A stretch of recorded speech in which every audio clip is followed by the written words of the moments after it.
It's episode 10 of my series 50 Days Till 50, where I share stories from my life, all leading up to my 50th birthday on July 19th. This story is about Ricky Smiley and how I got an interview with him the 2 days that he was in my hometown. And since I've shared this story before, I'm just going to roll the clip.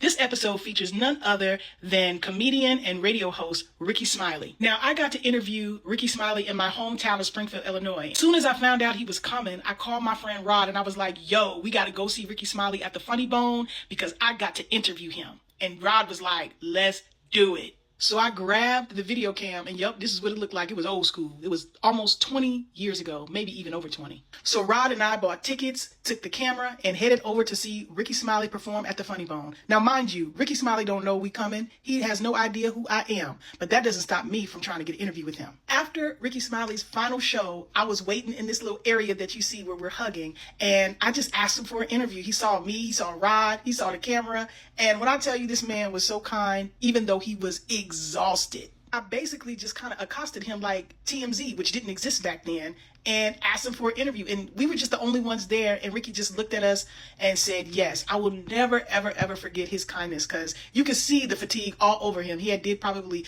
2 shows, 2 days in a row, and he was exhausted, but he still said yes. Not only did I get an interview with Ricky Smiley, but he also put on a show. He got up and did a dance from his Q fraternity. I mean, he gave us a burst of energy at the end. Like, he was so kind. I will always remember this, but it wouldn't have happened if I did not have enough nerve to go and just ask him. He could have said no, but guess what? Ricky Smiley said yes, and I will always be grateful for that.